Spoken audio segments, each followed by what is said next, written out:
안녕하세요.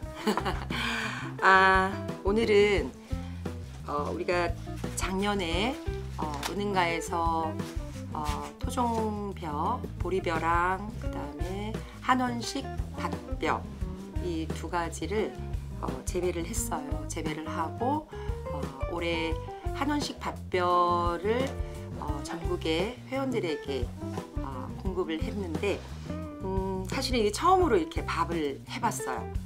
그래서 여러분들이 이 밭벼에 그 밥을 했을 때 그 맛이라는 걸 굉장히 궁금하실 텐데요. 일단은 한번 밭벼부터 한번 설명을 해볼게요. 지금 이게 이 밭벼가 이렇게 보시면은 이게 현미로 도정을 한 거거든요. 현미로 도정을 했는데도 굉장히 도정 자체가 아주 굉장히 잘 된 것 같아요. 도정도 잘 됐고, 그 다음에 보시면은 우리가 흔히 밭벼가 찰벼로 많이 이제 하는 이유는 그러니까 밭에서 하다 보니까 이 물기가 많이 없잖아요. 그렇게 되면은 약간 좀 매지는 이렇게 매진다, 좀 이렇게 퍼석퍼석해지는 이런 게 있는데, 지금 이게 도정을 해보니까요, 여기가 이 찰기가 굉장히 많이 섞여 있어요. 찰기가 많이 섞여 있고, 일단은 이 자체도 굉장히 맛나 보여요. 그래서 밥을 했더니 와, 이 쌀만큼이나 이렇게 보십시오. 윤이 바짝바짝 나고 있어요. 윤이 나고 그렇다고 해가지고 완전히 우리가 그 찰밥을 먹는 그런 느낌이 아닐 것 같아요. 그래서 이게 지금 우리가 이제 일반적으로 집에서 사용하는 쿠쿠나 이런 압력밥솥을 사용한 거거든요. 그러니까 현미를 잘 못 드시는 분들이 있어요. 특히 위라던가 이런 것들이 안 좋으신 분들은. 근데도 제가 그냥 봤을 때는 이렇게 소화력도 굉장히 좋지 않을까라는 생각을 하고 있는데, 제가 일단은 이 밭벼 한번 맛을 보겠습니다.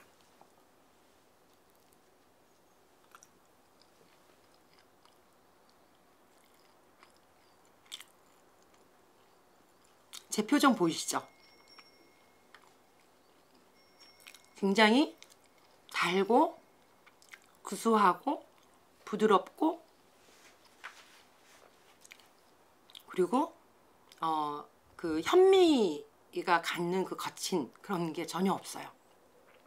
그리고 완전히 찰지지도 않고, 많은 사람들이 조금 이렇게 찰진 밥을 좋아하잖아요. 근데 그 찰벼는 아니거든요. 그 맛이랑 똑같아요. 이 맛이. 와서 한번 드셔보실래요? 정말 너무너무 맛있어요. 우리 한원식 선생님의 아들인 그 한영 씨가 논에서 했지만 거긴 굉장히 물이 잘 빠지는 곳이에요. 그리고 저희가 재배한, 여기 보시면은 알이 굉장히 크죠. 굉장히 알이 큽니다. 그래서 밭에서 재배했어요. 밭에서 재배했음에도 불구하고 알도 크고 이 맛에 크게 벗어나지 않을 거라고 지금 생각을 하고 있어요. 그래서 여러분들이, 전국의 많은 회원들이 그 밭벼를 가져가셨는데 안심하셔도 될 것 같아요. 많이 재배를 하셔서 여러분들의 밥상에 올릴 수 있을 것 같습니다. 그래서 한원식 선생님이 저희들의 토종벼를 받아서 당신의 그 땅에 그 위에 맞게 적응시킨 거를 저희들이 은흥가에서 계속 이어져서 여러분들의 밭벼를 공급했으니까요. 여러분들 올해 꼭 해보십시오. 제가 보기엔 이거 대박입니다. 자, 다음에는 보리벼 해드릴게요. 보리벼는 요거는 지금 사실은 도정을 한 지 한 4개월 정도가 됐어요. 도정을 한 지 4개월이 돼서 약간 좀 퍼석거리는 그런 느낌이 있지만은 요건 또 현미가 아니라 오븐도로 했어요. 그러니까 쌀로는 살아있는 거죠. 이 보리벼는 매벼예요. 정확하게 매벼인데, 매벼 쪽을 이렇게 보면은 좀 약간 옛날에 먹는 좀 흐더지는 이런 느낌을 받아야 되거든요. 근데 이 보리벼 또한 전혀 그렇지가 않아요. 제가 여기 보시면 이렇게 완전 흐드러진다 이런 느낌들이 그렇게 없을 거예요. 자, 한번 제가 맛을 한번 보겠습니다.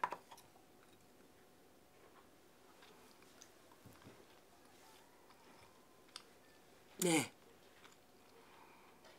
우리가 밥을 먹는 느낌 있잖아요. 밥을 그 구수하고 그 다음에 입에서 약간 좀 달라붙고, 우리가 밥의 힘으로 산다고 그랬어요. 밥맛. 우리가 밥을 먹을 때 밥맛으로 먹는 거거든요.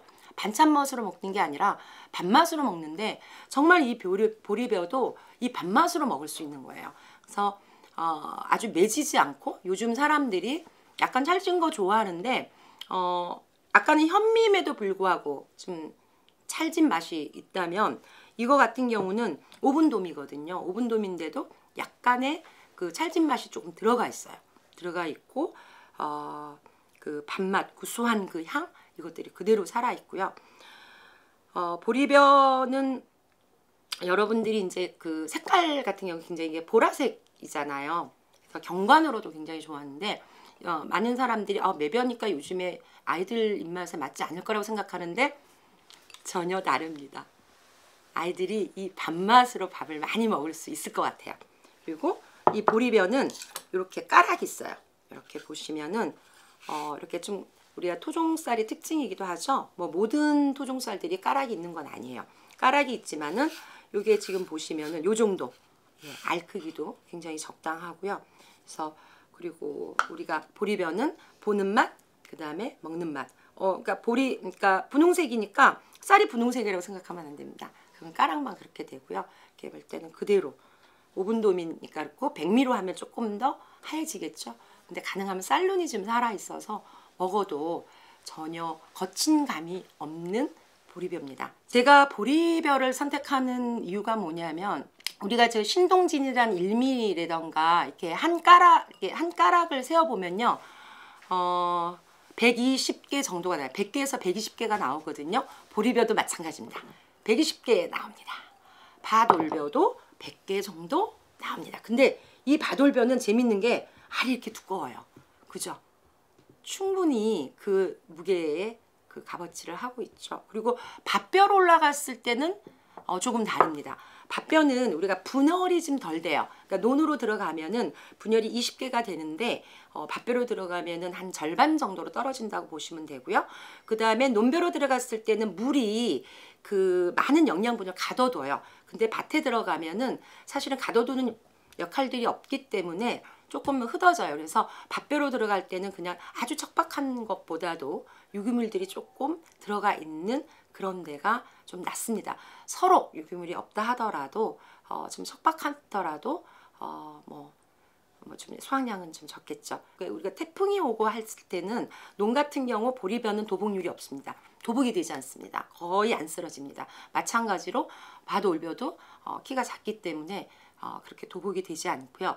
그 다음에 태풍이 또 많이 온다고 했을 때 밭에 들어가면은 더 얘네들이 꽉 물고 있거든요. 그래서 쓰러질 염려들은 거의 없다고 보시면 되고요. 수확량은 지금의 신동진이라던가 거기에 못지 않다는 겁니다. 만약에 이제 집에서 그냥 정도 하신다면은 그 절구통 있죠? 네. 절구통에 이렇게 해가지고 돌리세요. 예, 돌리면 껍질이 까져요. 우리가 조나 수수도 그렇게 해서 먹어요. 그러니까 아주 적은 양이면 그렇게 하시면 됩니다. 원래 이게 벌레가 그렇게 많이 안 생겨요. 제가 이거 작년에 할 때 보리벼나 밭벼는 거의 없었어요. 밭벼 같은 경우는 밭에다 심을 때는 이제 이렇게 촉을 내 가지고 한 4월 중순이나 말쯤에 이렇게 촉을 내는 그 기간이 한 일주일 정도 걸려요. 그러고 나서 바로 밭에 한 5월 초순이나 중순에 들어가잖아요. 그러면은 보리벼나 밭벼가 이게 조금 이르게 되거든요. 그래서 10월경에 수확을 할 수가 있습니다. 10월 한 초순이나 중순. 특히 보리벼는 좀 기간이 좀 짧아요. 조생정이라고 하지요. 그래서 늦게 심으면은 10월 중순 이쯤 하순에 할 수가 있고요. 그다음에 일찍 심으면은 10월 초 정도. 그러니까 우리가 추석 전에 먹을 수 있는 쌀이기도 해요. 남부지방에서는. 오늘은 보리벼, 그 다음에 한원식 밭벼 이 두 가지 밥상까지 와봤습니다. 올해 한원식 밭벼, 그러니까 논이 없다고 걱정하지 마세요. 좀 이렇게 약간 습진 그런 밭에다가 충분히 만약에 습진 곳이 없다 하더라도 예전에 밭벼는 논이 없는 산 같은데 저희 집 같은데 이런 데서 재배를 했어요. 근데 충분히 그렇게 재배를 해도 굉장히 맛있는 여러분들이 요즘에 입맛에 맞는 그런 쌀이 나올 거라고 생각이 듭니다. 한원식 밭벼 여러분들 조금씩 화분이라도 한번 해보시기 바랍니다. 그리고 보리벼도 아주 요즘에 먹는 쌀맛도 또 거의 비슷하고 그 다음에 그다음에 이 구수한 맛도 좋고 그래서 크게 다르지 않을 거라고 생각합니다. 논 보리벼도 사실은 논이 없으면 밭에다 하셔도 괜찮습니다. 모든 논벼는 사실은 밭으로부터 시작한 거거든요. 자, 여러분들 올해는 꼭 한번 우리 쌀 하나씩 해봐서 여러분들의 밥상에 스스로 한번 올려줬으면 좋겠습니다. 감사합니다.